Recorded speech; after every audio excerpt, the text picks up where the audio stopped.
un plan a largo plazo, dale, algo de 6 meses, de un año, algo que podamos sostener y mostrar que no solo somos emocionales, sino que somos... Democracia, con el mejor periodismo de opinión. Desde el Distrito Metropolitano de Quito, Cadena Democracia, la radio de la gente.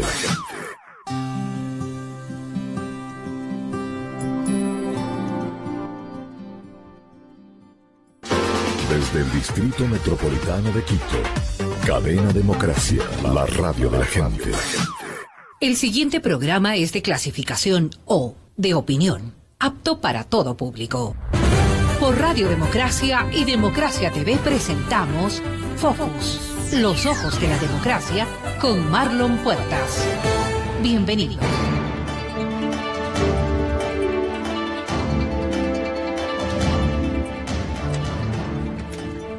Bienvenidos, esto es Focus en Democracia, un nuevo programa para tratar las primeras acciones que se han tomado del terremoto que sacudió prácticamente a toda la provincia de Manabí y el sur de la provincia de Esmeraldas hace casi ya 15 días. Hay ya acciones por parte del gobierno, acciones por parte también de autoridades seccionales, y vale resaltar las acciones por parte de la ciudadanía, que realmente se volcó en una manera impresionante en un asunto que no se había visto con anterioridad en el país, a dar sus aportes, sus donaciones, que han llegado por miles realmente hasta estos días a las zonas afectadas.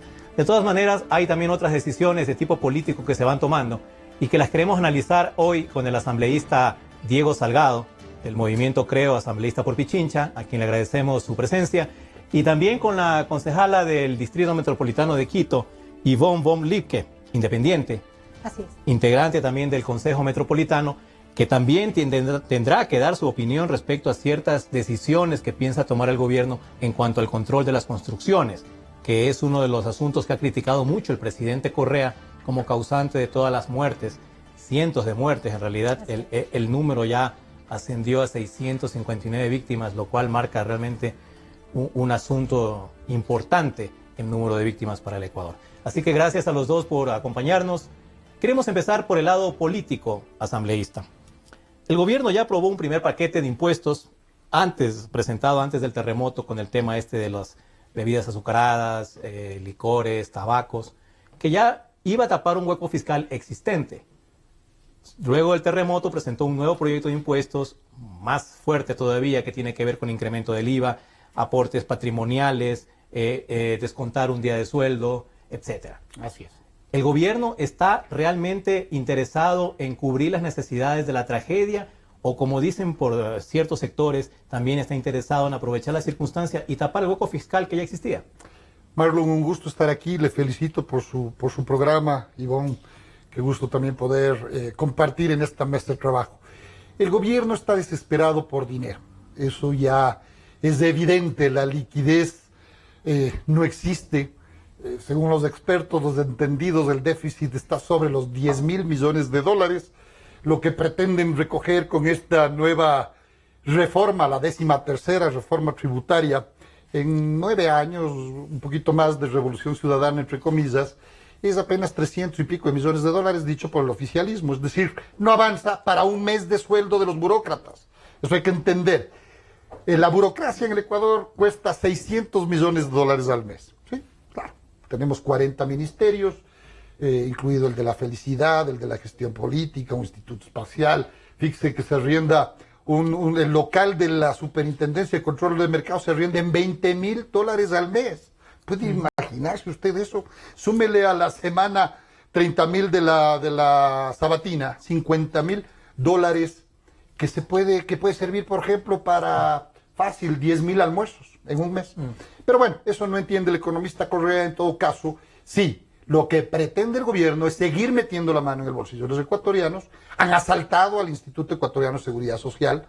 Creen que, digamos, creciendo la base de afiliados que no producen, como son en el caso de las trabajadoras domésticas, por ejemplo, que yo celebro que estén afiliados al seguro. Lo que no puedo estar de acuerdo es que tienen afiliación pero no tienen beneficios. Por lo tanto, están buscando de todas las formas posibles de hacer un dólar más, un dólar y mezclaron extra. el tema trágico del terremoto para estas necesidades fiscales. Fíjese usted, primero, claro, nuestro abrazo solidario desde la capital de la República. Estuvimos el fin de semana en Manabí aportando con nuestro grano de arena, sobre todo tratando de empujar, buscando de alguna manera creativa, cómo empujar, digo yo, la producción, la generación de riqueza. Ellos nos dicen gracias por el agua, gracias por el atún. Pero vea, necesitamos trabajar. Ese es el grito desesperado del manabita en este momento, del esmeraldeño en drama. Entonces no puede ser, no puede pensarse que poniendo más caro a los productos, justamente a ese desempleado, es simplemente profundizar el drama, ¿no? Entonces, ¿cómo nosotros pensamos? Claro, cuando se incrementa el IVA en 2 puntos, se encarece ese producto en 2 puntos. No le importa al usuario de esa gaseosa, de ese cigarrillo, o de esa cerveza, no le importa a dónde va, simplemente sabe y siente que le cuesta más caro. Entonces empieza a retraerse la economía. El economista no tiene nada de economista. Voy a poner un ejemplo, trato de graficar lo que yo digo. En algún momento en el pleno de la Asamblea Nacional, alguna asambleísta de Alianza País propuso se incremente en 100% el IVA al costo de las gasolinas, de las cocinas de gas. ¿Por qué? Porque el Estado, el gobierno ecuatoriano empezó a ser distribuidor de cocinas eléctricas. Entonces, claro, para que las cocinas de gas no le hagan competencia, sumen el impuesto, ¿para qué? Para que se encarezca el producto.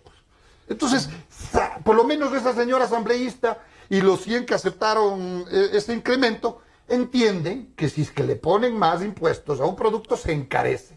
Pero parece que el economista y se deja no. de comprar. Pero vamos al tema de la necesidad urgente de recursos que en efecto se originan por una tragedia que no es provocada por nadie. Correa calculó, a ojo de buen cubero, como él mismo lo dijo, en 3.000 millones de dólares lo que se va a necesitar para reconstruir, me imagino que no en su totalidad, parte de la destrucción que se ocasionó. ¿De dónde van a salir estos recursos entonces? Mire, bueno, yo creo que es factible pensar en medidas urgentes y temporales. Por ejemplo, la recaudación de un impuesto especial. El impuesto, llámele el 2% del IVA, como lo ha llamado el gobierno. Que siga recaudando el Estado. Eso no se le está quitando esa potestad. El SRI que siga nutriéndose de los impuestos de los ecuatorianos. Pero que de inmediato, de acuerdo a la ley, que se podría aprobar, tendría que pasar a un fondo de reconstrucción de Manabí. ¿Para qué? Para que este fondo sea el operativo, el que gestione. Tiene que ser parte de la administración de este fondo el gobierno nacional, a través de la Secretaría de Gestión de Riesgos, para que funcione para algo, porque vemos que en este desastre... prácticamente desapareció Riesgos, ¿no? Que debió haber estado al mando de la Tiene que ser parte, obviamente, los municipios afectados. Tiene que ser parte, diría yo, de la sociedad civil, a lo mejor representados por la Iglesia Católica, por la Iglesia Evangelista, en fin. Tiene que ser multisectorial, de tal manera de que nos dé seguridad a los ecuatorianos y que no necesariamente por ley donemos un día de trabajo, que donemos un mes de trabajo, pero a un fondo que no vaya a un barril sin fondo. A un fondo que administre y que nos esté contando a todos los ecuatorianos, nos esté informando a todos los ecuatorianos en qué se está gastando. Además, este fondo debe tener para arrancar primero un plan, pues. ¿Qué se va a reconstruir? ¿Qué se va a cambiar? Y además, ¿en dónde se va a invertir para generar esta producción, para generar esta riqueza? No al ojo del buen cubero, que además ha mostrado ser un pésimo economista. Porque si habla para reconstruir la obra pública, por ejemplo, los edificios públicos, como vi las fotos de algunos ministerios destruidos, esos deberían contar con un seguro. Por lo tanto, ¿para qué seguir cobrando impuestos a los ecuatorianos? Ahora, ¿tendrán seguro, economista? ¿Tendrán seguro? Esa es la gran pregunta. Muchos bienes públicos. Está el aeropuerto de Manta con su torre de control dañado, está el Consejo de la Judicatura nuevo en Puerto Viejo. Vea qué tristeza verle al gran hospital del Instituto Ecuatoriano de Seguridad Social en Chone destruido. Es uno de los 25 edificios de ese cantón que tienen que ser demolidos y destruidos. ¿Tendrá seguro? ¿Tendrá seguro el quirófano? ¿Tendrá seguro los instrumentos e implementos que se requiere para atender la salud de los habitantes de esos sectores? Eso hay que preguntar y eso tiene que responder, pues. Permítame en este momento que le quiero consultar, para empezar, a la concejala Ivonne von Lincker. ¿Cuál es su impresión respecto al manejo de la crisis del terremoto por parte del gobierno? ¿Le ha parecido un manejo acertado, un manejo con deficiencias? ¿Se han dado acciones como, por ejemplo, esta de parte del presidente de la República de superponer a delegados suyos del gobierno, políticos, por sobre las autoridades cantonales, locales, el COE, incluso provincial en Manabí, para que dirijan una acción que ya estaba encaminada aparentemente y que yo estuve también en Manabí? El resultado fue que se entorpecieron acciones como la entrega de las donaciones. Usted que ha seguido también este proceso, ¿qué le parece? Buenas tardes. Yo primero quiero dar mi solidaridad con las personas de la costa ecuatoriana, nuestros hermanos de esta catástrofe que ha sucedido en el país. Segundo, quiero felicitar la acción inmediata que hemos tenido nosotros con nuestros hermanos, porque no ha sido solo Quito, ha sido todo el país, en donde hemos demostrado el corazón bueno que tenemos los ecuatorianos, los sensibles que somos, y lo que más me admira es el ser compatriotas, el ser país, ser ciudad. Eso me ha impresionado en esta reacción inmediata que han tenido los ciudadanos. Valga decir, concejala, que las donaciones de Quito fueron las primeras que llegaron a Manabí, y eso está reconocido, así que realmente fue una acción. Sí. En este caso también la iniciativa que tomó el alcalde fue muy buena. El primer avión que llegó con las donaciones, un avión prácticamente lleno, fue de Quito. Los bomberos de Quito también estuvieron, entiendo, inmediatamente, casi en la madrugada, de la misma desgracia en el lugar. Así que realmente fue una acción muy loable. Sí, el agradecimiento a todo el país y a los funcionarios, a las empresas privadas, a todos.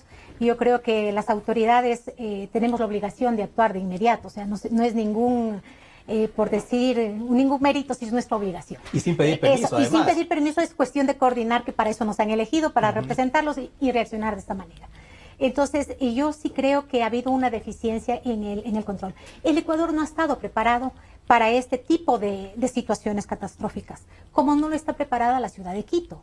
Entonces, no quiero decir que no ha habido una buena reacción.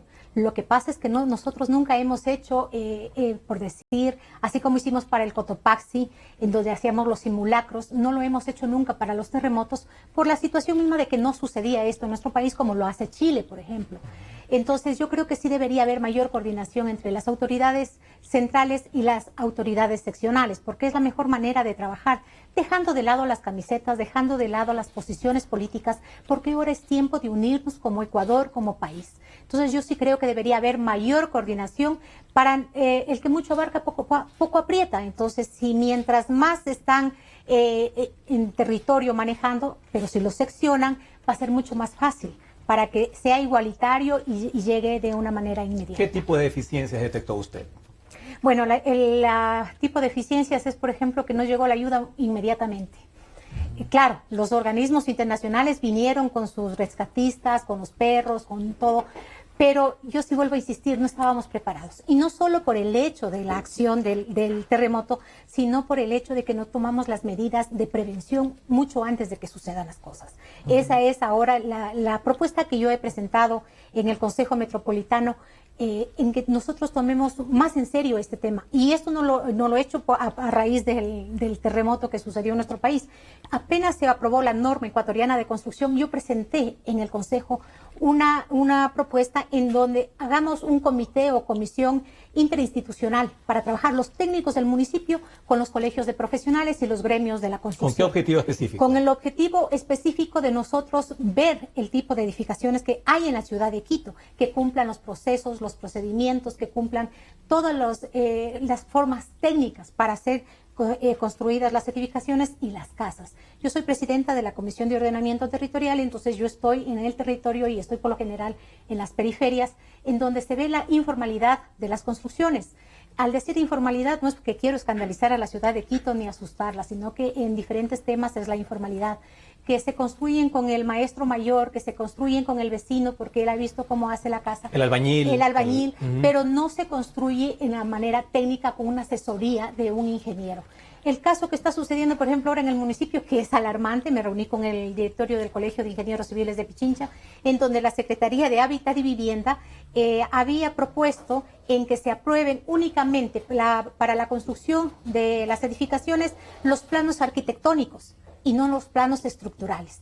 Entonces, eso es alarmante. Esa es una propuesta nueva. Claro, esto es ¿Y inaceptable. cuál es el sentido en este caso, facilitar la construcción? No lo entiendo. A ver, por más que sea facilitar la construcción, el comité de apoyo en donde se hace la gestión para la aprobación de planos tiene que ser también manejando los planos estructurales, no solo los arquitectónicos. Para mí me pareció una barbaridad esta cosa para la ciudad de Quito. Imagínense, son más importantes los estructurales que el arquitectónico, pero sin embargo Claro que han sí. llegado a un acuerdo después de muchas reuniones, pero yo los noté muy molestos a los ingenieros del directorio porque tienen toda la razón. Y ahora más, con este problema de los terremotos, y esta reunión que tuve con ellos mucho antes del terremoto, en donde yo presenté la propuesta en el Consejo, fue el 31 de octubre del 2014. Mucho antes, y sin embargo no hubo una respuesta. Espero que ahora, con la situación que está el país, con lo que nos ha pasado, espero que nosotros podamos reaccionar como autoridades seccionales. Concejal, usted debe manejar cifras. Anualmente en Quito, ¿cuántas construcciones nuevas se levantan? A ver, yo no tengo las cifras exactas, no tengo las cifras Pero se nota que exactas. son miles. Sí, Realmente lo más la construcción en preocupante Quito es, va a buen por ritmo. ejemplo, lo más preocupante es el tema de las invasiones a los terrenos o el tráfico de tierras con estos presuntos lotizadores, presuntos traficantes de tierras, en donde seccionan los terrenos y comienzan a venderlos, sin ninguna garantía de nada, sin un aporte técnico, sin ni siquiera tener los documentos para vender esa tierra. Muchas veces ellos no son ni los dueños. Entonces, Traficantes de tierras. Presuntos traficantes de tierra, Bueno, prefiero manejarlo así. Entonces, ellos son los que están haciendo el desorden de la ciudad. La gente, por su necesidad, está pagando $2,000, $3,000, $4,000 por su terreno, pero sigue habiendo la informalidad y no hay el control por parte de las autoridades seccionales. Esa es la idea de lo que yo quiero con este comité interinstitucional, hacer una alianza con los colegios profesionales, los gremios de la construcción y el municipio, porque no solo es cuestión de nosotros ir regularizando barrios todo el tiempo. Nunca vamos a terminar si no hacemos un control. Yo creo que debemos decir hasta aquí la regularización y de aquí para adelante el control exhaustivo de todas estas construcciones informales, por así decirlo, porque no todas son informales porque no tienen todos los estudios técnicos, sino que porque están en un sector en donde corren riesgo. Puede ser una estructura de lo más adecuada, pudieron haberlo hecho con ingenieros, con unas buenas columnas, porque usted habrá visto en la casa que se cayó, esta de 3 pisos en el sur, eran columnas de 20 por 20, usted les topaba la columna y se desgranaba, era arenoso, en donde hacen... distancia de la columna es 3 metros, ¿cómo se llama con luces de más de 3 metros, porque como no soy ingeniera tengo que... Sí, pero estaba muy mal hecha esa casa. Estaba mal hecha, pero eso es lo que yo le quiero decir. Hay casas, en cambio, que sí están bien hechas, pero están en zonas de riesgo. Entonces ahí es donde nosotros tenemos que entrar la prevención. ¿Cuál es la idea de nosotros con esta bueno, yo tengo la idea de este comité en que se haga un plan estratégico para el diagnóstico de las condiciones de cómo están hechas las viviendas. El otro es implementar mecanismos para hacer los estudios, inspecciones, ubicación, identificación, pruebas sobre los riesgos y establecer los protocolos para todo este tema. Por ejemplo, esto tiene que ser aprobado, me imagino, por el Consejo, tipo ordenanza. Claro, eso tengo yo también aquí ya la propuesta del proyecto de ordenanza para esta alianza con los colegios profesionales para hacer este trabajo. Ahora, ¿se puede hacer, concejala, un trabajo de esa magnitud en una ciudad como Quito? Se puede, digo, porque yo he escuchado que también las intenciones son muy buenas todas. Bueno, ahora sí vamos a controlar, pero realmente no hay los recursos para que se asigne un fiscalizador a las obras que se levantan en cada ciudad. Porque no hay la plata. A duras penas se aprueban los informes, en efecto, que se presentan antes de los planos, luego se emite un informe tal vez final de recepción de la obra, pero en el transcurso de los trabajos no hay pues los recursos para mandar en ese momento un ingeniero, un fiscalizador que constate que los materiales con los que se hace la casa o el edificio son los necesarios, los que se disponen en las normas. ¿Cómo se puede hacer eso? Le vuelvo a repetir, es la idea de esta alianza, este comité con los colegios profesionales para que ellos hagan su aporte profesional, su aporte técnico, y nosotros como municipio deberíamos hacer una reforma presupuestaria para reasignar este dinero para este comité. Porque aquí, claro, esto va a tomar mucho tiempo y toma muchos recursos. Eso es verdad, muchos recursos. Pero si nosotros no actuamos en prevención, no esperemos a que haya la catástrofe que hubo en la costa para decir, saben que sí, ahora reajustemos el presupuesto. Entonces, esta propuesta que yo hago es en fin de hacer una prevención. Por ejemplo, rever estas negociaciones o estas construcciones, como en el caso del puente Guayasamín. Está propuesta por 130 millones de dólares. Cuando hay otra propuesta que da el mismo resultado, la misma seguridad técnica, la misma cosa con lo de 130 por 70 millones. ¿Por qué hacerlo por los 130 y no por los 70 millones? Yo creo que habría que revisar mucho más el presupuesto y la asignación de los presupuestos para las obras. Entonces, yo creo que primero es la vida humana. Yo creo que primero somos nosotros las personas y luego el resto. Recuerde, el tiempo me ha dado la razón. Fui la única concejala que votó en contra del nuevo endeudamiento del municipio de cerca de 500 millones para el metro. Cuando yo había presentado una propuesta de un ahorro de 500 millones para la construcción del metro sin salir del objetivo de la construcción. No se hizo caso, no se dio puertas abiertas, mejor se endeudó a la ciudad. Cuando yo decía, se augura que va a venir un tiempo difícil económico, no solo para el país, sino internacionalmente. Cuando yo decía, ahorremos, busquemos optimizar la construcción del metro, no endeudemos más a la ciudad. Ahora, endeudada con 500 millones y en toda esta situación, si aquí en Quito, no por alarmar a la gente, sucediera un terremoto como allá, no serían 600 muertos. Aquí serían 600.000 muertos por la cantidad de población que existe en la ciudad. Y las construcciones vulnerables que existen. Sí. Vamos a hacer en este momento un primer corte al programa y ya volvemos porque le quiero consultar al asambleísta Salgado la idea que tiene el gobierno de tomar el control de las construcciones. Entonces, ¿en qué van a quedar los municipios? Ya volvemos con eso. Gracias. En un instante regresamos con Marlon Puertas en Focus por Democracia M y Democracia TV. Inicio del espacio publicitario. Gracias, quiteños, por toda su solidaridad. Ahora, ese espíritu debe fortalecerse. Necesitamos más manos, más voluntarios, más donaciones, más solidaridad. Nuestros hermanos afectados por el terremoto nos necesitan. Nuestra ayuda es más importante ahora. Puntos de donación y de voluntariado. Patronato San José, Cruz del Papa, Parque Bicentenario y Tribuna del Sur. Nuestro entusiasmo sigue vivo. Aún tenemos mucho que dar. Soy quiteño. Soy solidario. Alcaldía de Quito. Fin del espacio publicitario. Democracia. Sobre la emergencia de gas y energía que se está viviendo en la costa Caribe. Democracia. Rusia retoma críticas por retenidos en base naval de Estados Unidos. Democracia. Formulé el primer pedido histórico de perdón a las víctimas de las graves violaciones de los derechos humanos. Democracia. Solo noticias.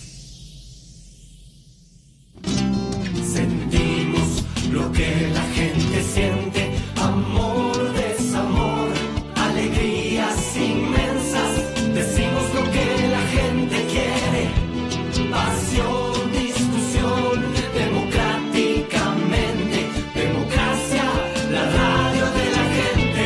Democráticamente, la radio de la gente. Democracia, la radio de la gente. Democracia. Desde el Distrito Metropolitano de Quito, Cadena Democracia, la radio de la gente. Volvemos con Focus por Democracia M y Democracia TV.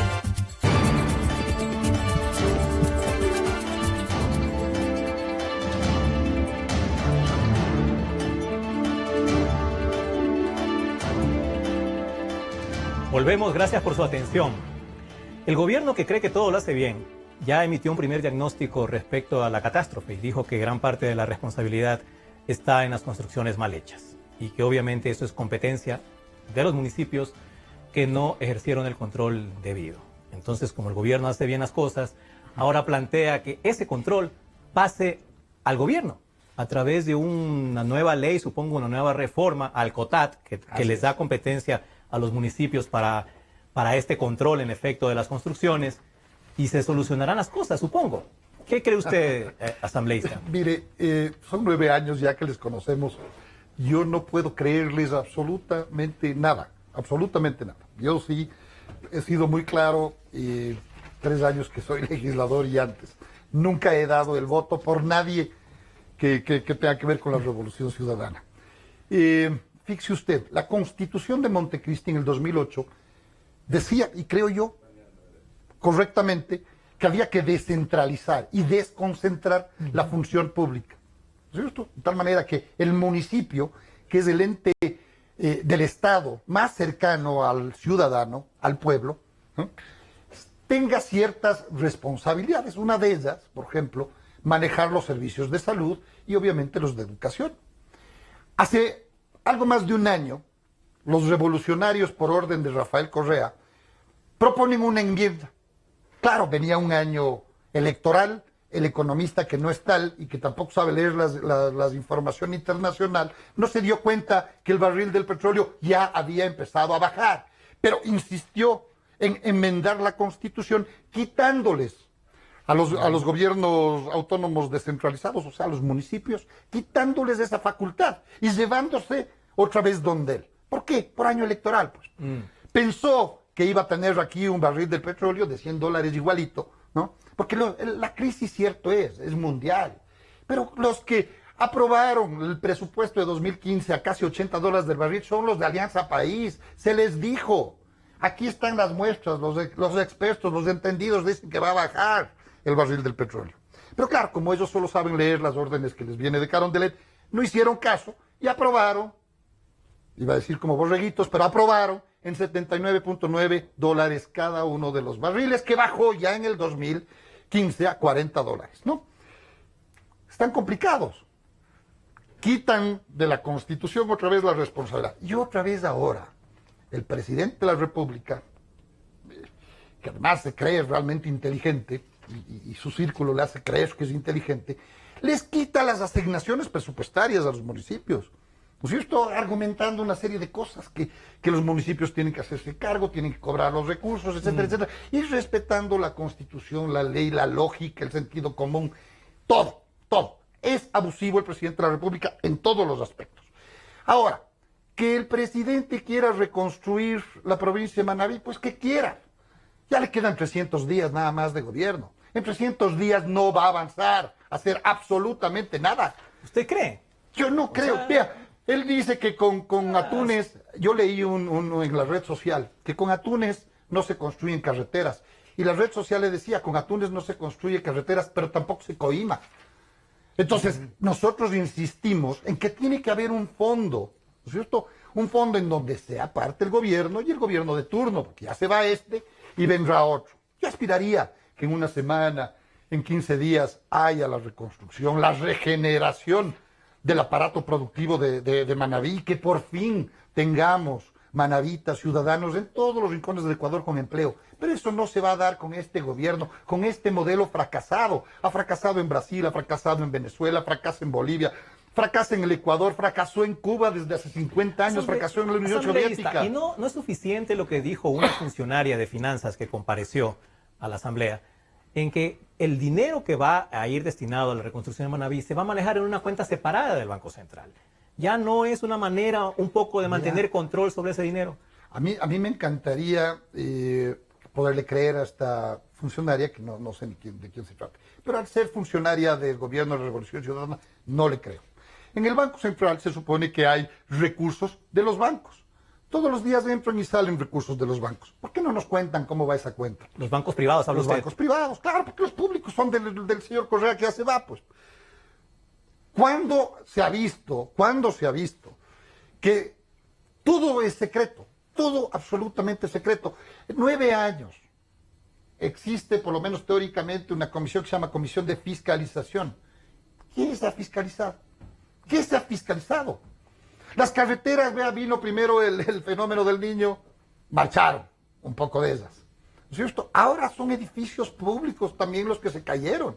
Y estoy absolutamente convencido y de acuerdo con lo que dice el artículo 54 del Código de Ordenamiento Territorial, que son los municipios los que deben regular y ordenar, por lo tanto controlar las edificaciones. Pero claro, en Quito, vea, más o menos me acuerdo cuando yo fui parte de Quito Honesto, como representante de los gremios de la producción. En el 2010 o 2011 había 100.000 edificaciones nuevas en Quito. ¿De dónde va a sacar el municipio para controlar y fiscalizar eso? Si es que desde ese entonces, que ya se quiso hacer la alianza con los colegios y cámaras de la construcción y colegios de profesionales, no lo hace. Tiene que ser el responsable, el ingeniero estructural, pues. Pero tampoco estoy de acuerdo, y ahí puedo discrepar tal vez con el pensamiento de la señora concejal. Hasta cierto número de pisos, si no me equivoco, hasta 3 pisos, una edificación puede ser solamente construida con planos arquitectónicos y estructurales firmados por arquitecto, ¿sí? Luego de pasado el 3er piso, tiene que ser firmado y calculado por un ingeniero estructural. Estamos absolutamente de acuerdo, porque si no, ¿dónde vamos a parar? Una casa de 120 metros cuadrados de una planta, tener que pagar ingeniero, calculista, arquitecto, etcétera, etcétera. Si es que es necesario, pues que se lo haga. Pero sobre todo hay que cumplir la ley. Decía antes de ayer el ex alcalde Barrera que por lo menos el 60% en Quito es informal. En Calderón, que es parte de mis parroquias, que son de Quito, las 33 rurales, Calderón, el 70% es informal. ¿Qué estamos esperando, cierto?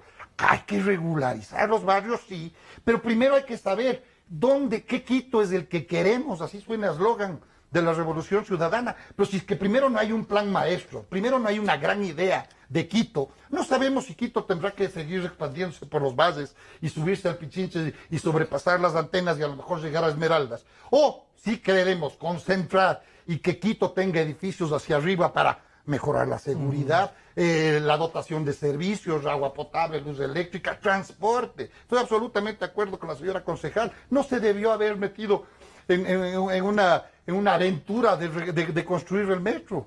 En estos problemas, yo le he dicho al alcalde de Quito, le dije, antes de que firme el contrato, no te metas en el metro de Quito. Por lo menos reveamos, rediseñemos. ¿Por qué no pensar no era con los momento, nuevos según funcionarios y dignatarios? No era apropiado por 2 cosas. Uno, el casco colonial de Quito es la maravilla, es una de las maravillas del mundo.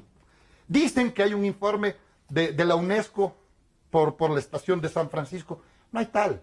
Hay borradores, hay discursos de extranjeros en reuniones de la UNESCO, sí, pero no hay un informe que dice, sí, hágase, yo le garantizo que no va a pasar nada. Eso no existe. Eso no existe. Pero se ha hecho metro en Roma, se ha hecho metro en distintos lugares que también tienen tesoros culturales.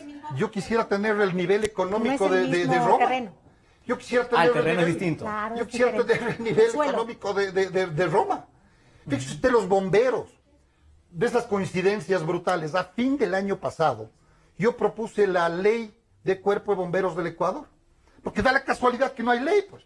Hay una ley que se llama de defensa contra incendios, en donde más o menos el 50% de los cuerpos de bomberos están a manos de los municipios respectivos, como el caso de Quito, Guayaquil o Cuenca. Y el otro 50% están a cargo de la Secretaría de Riesgos. Y estos son los peor tratados. Esos no tienen capacitación, no tienen instrucción, peor pues herramientas de trabajo, equipamiento, telecomunicaciones, etcétera, etcétera. Es triste decirlo. Y ahí descansa la ley de cuerpo de bomberos, cuando tenemos latente todavía el Cotopaxi.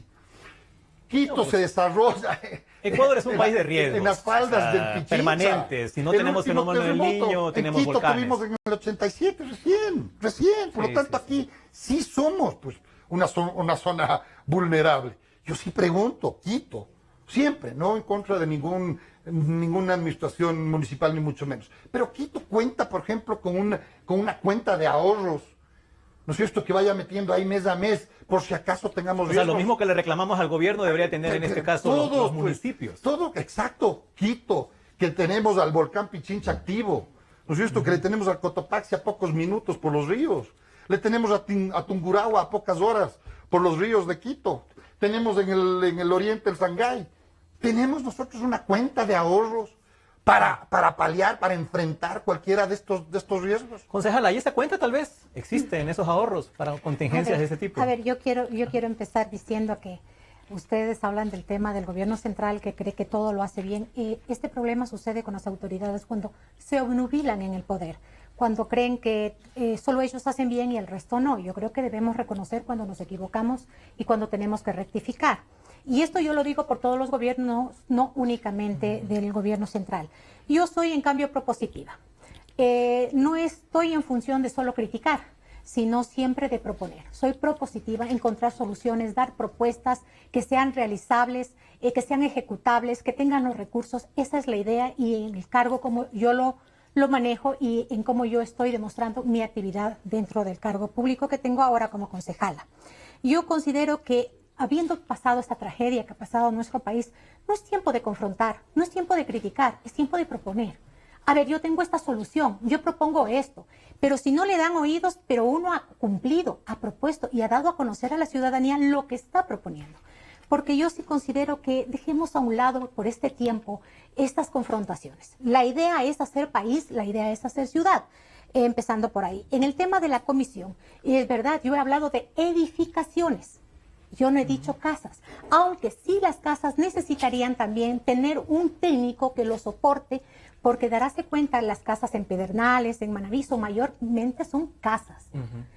Las edificaciones son, pero también hay casas. Entonces sí se necesita del control de un técnico que conozca y garantice. ¿Cuál es la idea de la comisión? Hacer la ubicación de las casas que están en informalidad, las que corren riesgo, y hacer un acta de compromiso con el dueño de la casa. Decirle, ¿sabe qué, señor? Usted tiene que reforzar estas columnas porque no le van a sostener la losa. Vea, señor, usted está salido. Entonces, hacer el compromiso y el dueño tiene que comprometerse a hacer esos reajustes, reforzar esas estructuras. ¿Y si no tiene plata el dueño? Que tiene que buscar los recursos. Porque el hecho de que no tenga plata, entonces después cogen y dicen a las autoridades, el municipio me tiene que devolver mi casita. O sea, no nos dejemos llevar por ese círculo vicioso. Hacerle el compromiso y darle un plazo en donde el municipio dice, yo le di a conocer que usted estaba en zona de riesgo, yo le di a conocer que sus estructuras no estaban muy buenas en las columnas, entonces la obligación suya es usted reforzar, en donde se le responsabiliza al dueño y se le da a conocer en dónde están las fallas técnicas de ellos. Claro, se le da un plazo también, sí, obviamente. Esto va a tomar tiempo. Esto va a tomar tiempo, yo sí lo considero, va a tomar recursos, pero debemos hacerlo ya. Entonces, estamos hablando del 60%, según Augusto Barrera, de informalidad en las construcciones. Si vemos en lo de ahora del comercio, dice 435,000 edificaciones sin normas técnicas en Quito. Una barbaridad. Entonces, por eso le digo, yo soy propositiva. No es cuestión de criticar las administraciones anteriores, es cuestión de que si uno llega a proponer. Bueno, tampoco hay que cerrar los ojos, concejala. Yo no es que cierro los ojos, porque yo tengo que dar cuentas y responsabilidad de lo que yo hago. A mí me eligieron para ser concejala. Entonces yo tengo que cumplir mis funciones, mis competencias, mis facultades. O sea, a eso es a lo que yo voy. Y cierto es, deberíamos tener nosotros una ciudad planificada. No lo tenemos, en todo el país no hay una sola ciudad planificada. Recuerde que va a ser en este año Hábitat 3.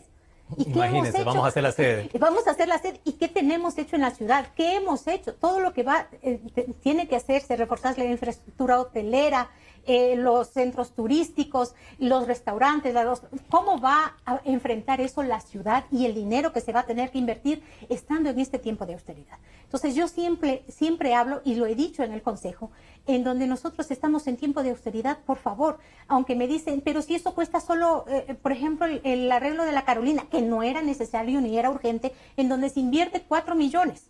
Dicen, pero son solo 4 millones. Pero si sumamos de centavo en centavo se hacen los millones, los dólares. Entonces, yo creo que sí hay que uno decirlo en la administración, por ejemplo, no se hagan estos gastos, pero háganse en eso otro. O sea, no solo criticar, sino proponer. Yo siempre he propuesto. Si no quieren dar oídos, como en el caso del metro, que yo propuse un ahorro de cerca de 500 millones, pero yo he cumplido, iría a conocer a todos el tema de lo del metro, y en lo que yo estoy también, una propuesta presenté para el problema de movilidad de Quito, para la solución de la movilidad, sin necesidad del metro, para nosotros llegar al punto álgido que es la movilidad al primer impacto. Por ejemplo, el transporte público. Deberíamos nosotros mejorarlo. En las rutas, las frecuencias, debería haber una reingeniería, debería acomodarse las calles, las vías de acceso para que entren a los barrios marginados, para que haya un mayor... No es cuestión de, por ejemplo, comprar más biarticulados, Lo único que hacemos es un chorizo más largo. Lo que la gente va a ir es un poco más cómoda. Pero el tiempo va a ser y ya igual. Están haciendo paradas nuevas, ¿no? Un poco más amplias, que tampoco más fueron cómodas. necesarias. Tampoco son necesarias. Gastar 14 millones en unas paradas que solo se las podía adaptar. Eso me parece un gasto inadecuado. O sea, es tiempo de austeridad. Es como se quejan y claro, tienen toda la razón de que no se han entregado los recursos a los municipios. Pero por ley el gobierno tiene la obligación de hacerlo. Lo tiene que hacer, lo tiene que hacer. No Tarde o puede, temprano. Tarde o temprano no se puede Entendí muy escapar. bien. ¿Usted está sugiriendo tal vez que Hábitat, por ejemplo, no se gaste en todo lo que va a demandar esta cumbre mundial? No, se tiene que gastar. Vamos a tener que ver qué se reduce, qué no se hace y qué sí se hace. Y tiene que hacerse. Y tiene que Así hacerse Ecuador porque, está hecho pedazos económicamente. Si no, habría que decir con tiempo, saben que no estamos en la capacidad y vean otra ciudad para Pero que es que no lo pueda estamos prepararse. realmente. Esa plata realmente hace falta para otras cosas, ¿no? Hace para otra cosa. Deberíamos sí. tener un poco la honestidad de decir, Sí. ¿saben qué? Somos pobres, estamos más pobres que nunca. Así que búsquense un país un poco más rentable para hacer ese tipo de Pero eso cumbres, se debería ¿no? hacer también con responsabilidad y con mucho tiempo. No tirarle la pelotita a otra ciudad que no está preparada como supuestamente Quito está preparado. Entonces, a lo que yo quiero llegar es que uno tiene que ser propositivo. Uno tiene que dar soluciones. Sí, hay que llamar la atención en las cosas que están mal. Yo ahí estoy de acuerdo con el asambleísta. Hay que llamar la atención. Porque muchas veces están obnubilados o el círculo que tienen alrededor les dicen que todo está bien y les aplauden. Entonces ahí se obnubilan y no toman las decisiones adecuadas. Cuando se hace, en cambio, unas reuniones, no solo con su grupo, sino con la oposición, ahí es cuando sale mejor la administración. Porque sentarle a la oposición y que diga la oposición en dónde está mal, uno puede rectificar. Usted dijo hace pocos minutos una cosa que me parece muy importante, y es respecto a la legalización de los barrios informales, que normalmente lo han hecho los municipios de turno. Llega un nuevo alcalde, por ganar votos obviamente, por ofrecimientos de campaña, y hay un asentamiento irregular grande, hay mucha cantidad de votos, y lo primero que hacen es venir y legalizar. A ver, esa es una práctica ya conocida, vieja, lo ha hecho la Asamblea también, el viejo Congreso, le quiero todo decir, el mundo lo ha hecho. A ver, le quiero decir, hay barrios en la ciudad de Quito de 30, 40 hasta 60 años en que no han podido ser regularizados. Hay una norma y un procedimiento que tiene que ser mínimo 5 años el asentamiento humano para poder ser, y más o menos el 70% tiene que estar ya consolidado, tiene algunas normativas que tiene que cumplir. Entonces no es cuestión de que se llegue y se lo regulariza, no.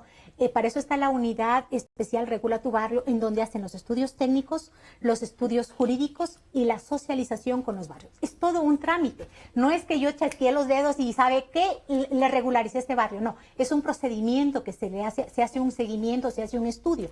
Eso sí, hay un desorden en la ciudad, yo estoy de acuerdo con Y usted, se regularizan pero no en zonas vulnerables, en zonas de alto riesgo. No, porque ahí entramos con la dirección de riesgos del municipio, que ahí sí hay una falencia y yo se lo he dicho al alcalde que por favor reforcemos esa dirección, porque creo que hay unos 3 ingenieros y hay uno que es más o menos el cura que da la misa, toca la campana, recoge las limosnas y barre la iglesia. Es más o menos así lo que está sucediendo en la dirección de riesgos del municipio. Entonces sí se necesita mayor, yo creo, contingente humano en esta dirección, reforzarla, porque hay en otros en donde sobran, en cambio, sobra personal, por ejemplo, en la asesoría del alcalde o los guardaespaldas, que tiene 32. Entonces yo considero... ¿32 guardaespaldas quién? 32 tiene. 32 el alcalde tiene 32 guardaespaldas. ¿O asesores? Guardaespaldas. Porque asesores. Y 25 asesores. Y 25 asesores. Bueno, yo tengo los documentos. Bueno, yo otro tema de conversación. Sí, otro tema, sino que me llamó la atención, por eso mi sorpresa y le vuelvo a preguntar. Entonces, en los barrios, ¿por qué es la necesidad de regularizarlos? Porque tengan sus servicios básicos, porque es un círculo vicioso en el municipio.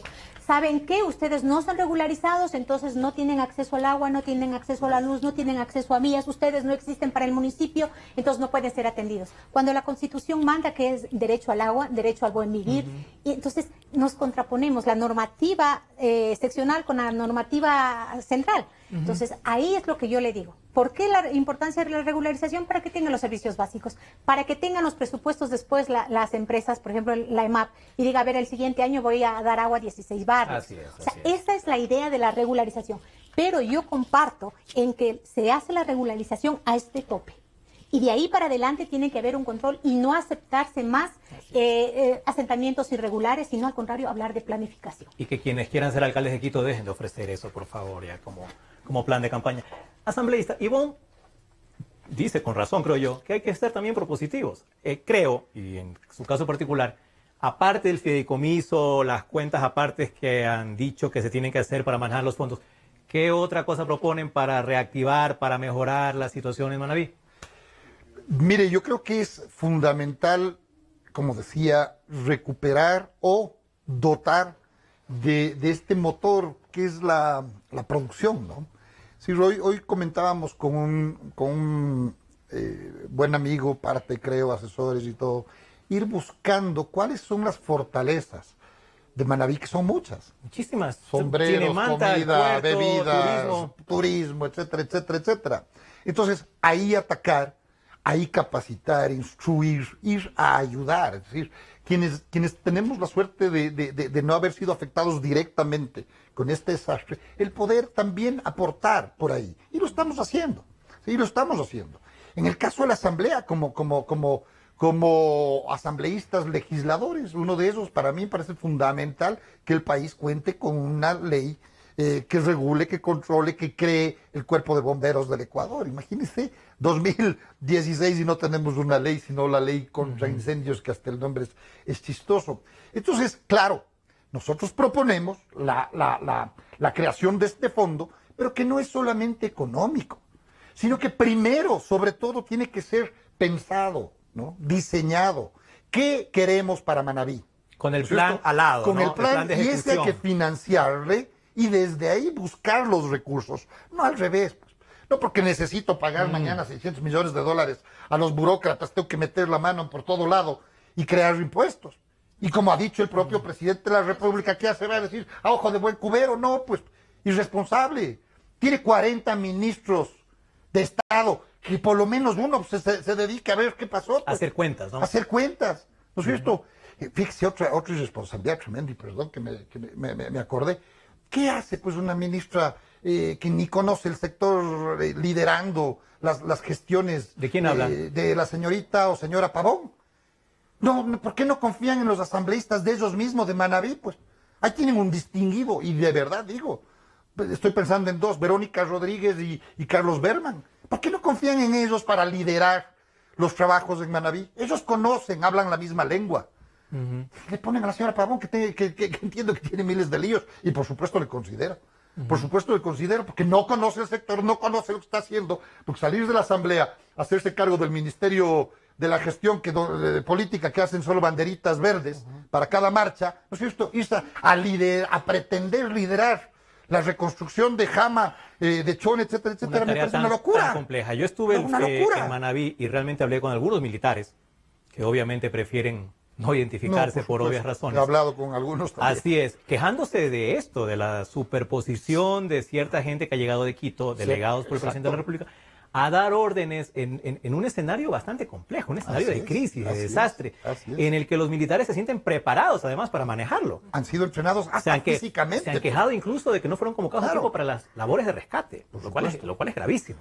Hoy hablaba con un oficial exactamente sobre lo mismo. Sé que aparte del ministro Poeta de Agricultura, aparte de él, que parece que ha tenido problemas con algún oficial del ejército. Un incidente, están diciendo en unas grabaciones. Sé que la señora Pavón también con algún otro oficial del ejército. Vean, esos son los riesgos que se corren hasta en las relaciones humanas. Pero yo no puedo estar tan de acuerdo que el Estado ecuatoriano es pobre. Yo creo que es rico. Los pobres de espíritu, de corazón, de creatividad, de ingenio y de conocimientos ha sido el gobierno. Fíjese usted, tenemos un Banco del Pacífico. ¿Qué tiene que hacer el Estado ecuatoriano poniendo a un burócrata de gerente del Banco del Pacífico? ¿Y qué prefiere? ¿Que lo vendan? Que lo vendan, pues. Y que entreguen eso a quien sepa manejar, pues. Y que produzca. Y fíjese la doble moral. Hasta en eso. El Banco del Pacífico tiene sucursal en Panamá. Y acabó de cerrar la de Miami porque quebraron, como Tame.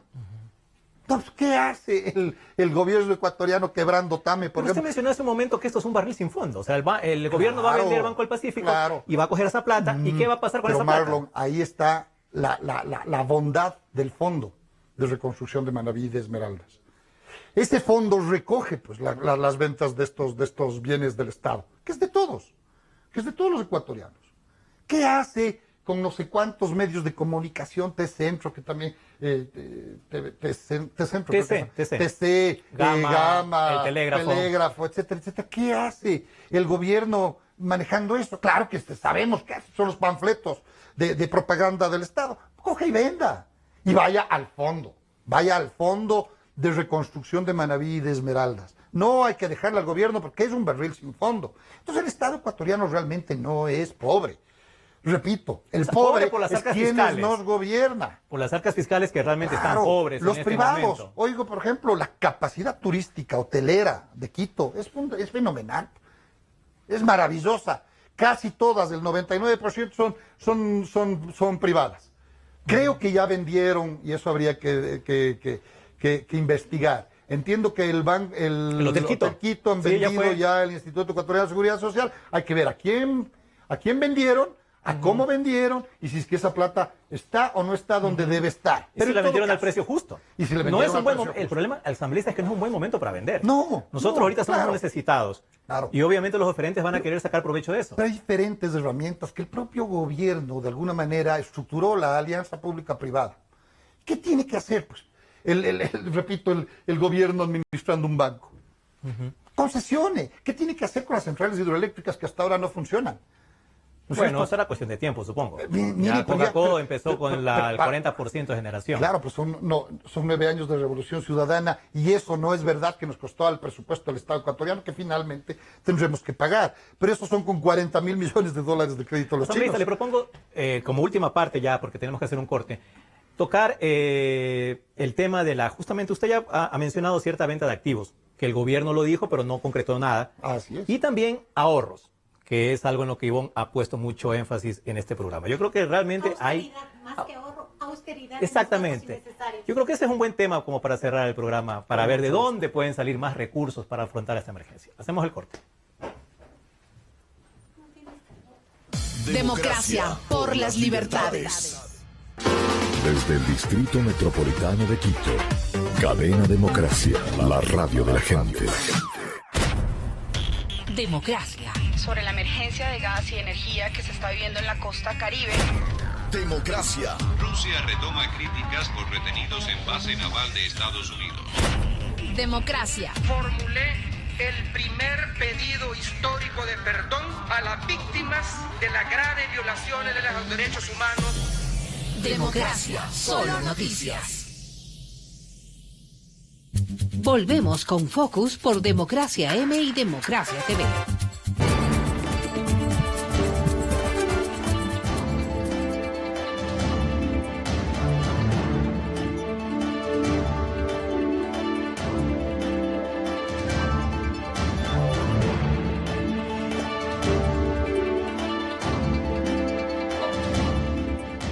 Se ha dicho en este programa que en vez de ponerle más impuestos al pueblo, de castigarlo, metiéndole la mano a sus bolsillos con el 2% adicional del IVA, por ejemplo, que es el nuevo proyecto que se tramita ya en la Asamblea Nacional, hay opciones de recortes, opciones de austeridad, opciones de venta de activos del Estado. Aquí el asambleísta Salgado ya ha dicho algunos ejemplos, como por ejemplo los medios de comunicación, que han servido básicamente para hacer propaganda al gobierno y siguen bajo control de ellos. Entonces, Ivonne, ¿qué otras opciones ve usted que se pueden recurrir como para ya dedicar en serio un fondo importante para esta tarea que es realmente fundamental para las ciudades, como es fiscalizar el tema de las construcciones? Sí, yo vuelvo a insistir ahí que deberíamos hacer la reforma al presupuesto, porque sí hay el dinero en el municipio en cosas primordiales, las prioritarias. Y yo vuelvo a insistir, por ejemplo, en el caso de la Secretaría de Comunicación hay 69 funcionarios.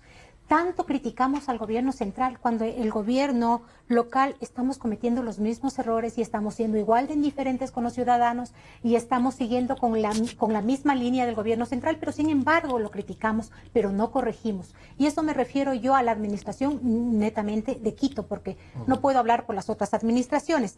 Por ejemplo, el tema cuando aprobamos el presupuesto, en donde yo también voté en contra porque no podía estar de acuerdo con que se designaban 13 millones para publicidad de la administración. Solo para este año. Solo para este año. O sea, 13 millones. O sea, ¿y sabe cuánto? Y encima de lo que se da a las empresas como la EMAP, la EMOP, Emaceo, para que hagan su publicidad. Y que ahora resulta que estas empresas, ¿cierto? No pueden ser fiscalizadas porque están dentro de contratación pública, que son otras empresas, y que los fiscalizadores, que somos nosotros los concejales, no podemos entrar porque no nos da la normativa. Entonces, otro caso. 450 millones para contrata, $450,000, perdón, contrata para que le den una asesoría para la publicidad corporativa al alcalde. O sea, que no necesitamos los ciudadanos que nos bombardeen con, como dice acá, con banderas, o que nos bombardeen con colores en la ciudad. Eso de estar pintando los palitos, de estar pintando los pasos peatonales, ahorremos. Dejemos de hacer tanta publicidad, por ejemplo, en el tema del intercambiador de Carapungo, cuando a la final eso no ha sido obra de esta administración, sino de la administración anterior. Y lo que nosotros hacemos es un seguimiento. Entonces, por ejemplo, el tema del intercambiador de Granado, de la avenida Granados, Eloy Alfaro, Río Coca, cuando se hace una contratación pública, junto con el tema acá del municipio de... Este municipio, ¿de dónde es? De China. Entonces hacen entre las dos entidades municipales, hacen el convenio y viene a construir. ¿Pero a qué precio? Pues no nos dicen. ¿A qué costo? ¿Por qué no se toma en cuenta a los profesionales nuestros? ¿Por qué no se toma en cuenta a la gente ecuatoriana, a los nuestros, para ir generando en el país? Y yo creo que ahí sí nosotros debemos reforzar a las empresas públicas, a las empresas privadas, para que den facilidades de trabajo. Yo creo que ahí hay mayor ingreso y mayores recursos antes que ponerle más impuestos. Yo tampoco estoy de acuerdo con que nos suban los impuestos, yo tampoco estoy de acuerdo con las medidas que está tomando el gobierno central. Yo creo que mejor deberíamos incentivar a las empresas para que produzcan más, en donde darles facilidades, que puedan contratar mayor cantidad de gente, puedan producir más productos, puedan exportar sus productos, pueda a nivel internacional el Ecuador también ser visto como un país exportador, no únicamente importador. Pero yo creo que esas políticas son las que deberían cambiar, siempre pensando no en más impuestos para recaudar más, al contrario, se va a recaudar menos, sino al contrario, dar facilidades para que no sea por impuestos, sino por la cantidad de producción. O sea, ya no produzcan 100, sino se produzcan 200 o 300. Obviamente, es el momento de que las empresas más bien generen más empleo, ofrezcan más producción, sí, que se mueva el mercado, que se mueva la economía. Eso va a ser fundamental para Manabí. Sí, es fundamental. Asambleísta, Ivonne ya ha mencionado algunas cosas. En el tema municipio, sobre todo, vemos que hay unos gastos que podrían suprimirse. En el tema nacional, en el tema gobierno central, ¿qué es lo que usted sugiere para ir recortando, para irnos volviendo un país un poco más austero? Mire, ¿usted está de acuerdo, por ejemplo, con vender el avión, que tanto se ha quejado el presidente de la República? Sí, hay dos aviones para un solo presidente. No sé si usa él. Alguna vez también usaba el canciller Patiño, en fin. Y ahora comparan el avión de Correa con el avión de Santos, porque el uno es más grande que el otro. Entonces, exacto, pero también hay que pensar que ese comparado, el chiquito, vale $12 millones más que el grande de Santos. Pero, fíjese, se compran helicópteros para rescate. La ironía de la vida, ¿no? Antes decíamos que Correa y su gobierno ha sido suertudo, que ha tenido plata, que no tenía catástrofes y cosas de este. Pero vea, tarde o temprano se paga. Al inicio de este gobierno se compran 7 helicópteros de la India para rescate. Pero realmente se compran 6 para rescate y uno VIP para el señor dueño de los 2 aviones de presidente, más chiquitos que los de Colombia, también tenga helicóptero. Pues cómo no, si tiene bicicleta, tiene helicóptero, tiene 2 aviones, tiene una serie de cosas. Este hombre no, cuando entiendo que no tenía nada, con una mano adelante y otra atrás, creo que andaba antes de ser presidente de la República. Y claro, y osa compararse con gente que tradicionalmente ha trabajado, ha demostrado eficiencia, capacidad, intelecto, etcétera, etcétera, etcétera, y ha hecho su plata. Y si no lo hubiera hecho bien, este mismo gobierno poderoso, porque aparte de tener motos, bicicletas y helicópteros, tiene a su cargo la función legislativa, a su cargo la función judicial, a su cargo los investigadores, a su cargo el Consejo Nacional Electoral. Ha sido el todopoderoso. Entonces, si realmente tuvieran algo en contra de Lazo, le estarían persiguiendo, ya estaría preso, pues, ¿no? Entonces, no tienen, pero tienen que estar... Bueno, sigamos con los recortes. Seguimos con los recortes. 40 ministerios, creo que son 39. entre ministerios y secretarías. Y coordinadores y todo lo demás. Fíjese usted el Ministerio de la Gestión de la Política, el Ministerio del Buen Vivir, el Instituto Espacial. Y sume usted, somos 600,000 burócratas. 600, no se conduele pues, con lo que está pasando en el Ecuador. No se conduele. Yo no estoy diciendo echemos a la cárcel a los burócratas, ¿no?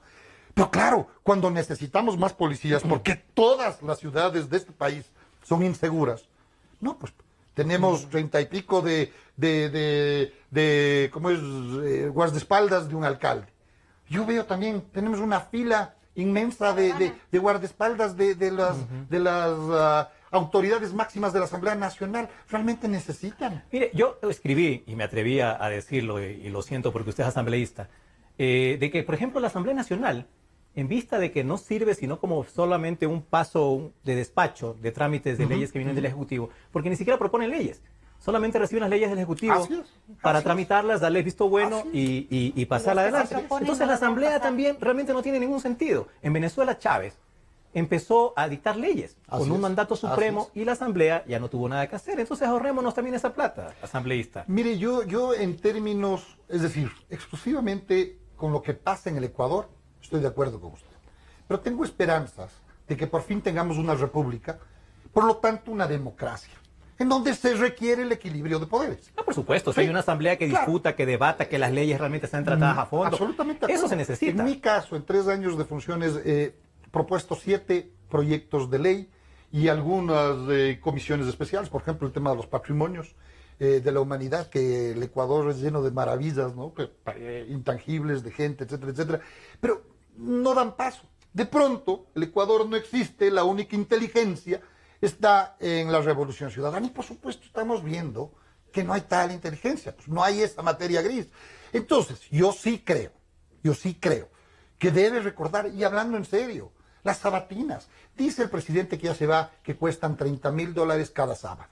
Como no le creo, seguramente cuestan 60 o 70,000 dólares. Pero cojamos la cifra del buen cubero que no es economista. $30,000 a la semana. Son $120,000 al mes. ¿Para qué? Para que me insulte a mí después de oír esto.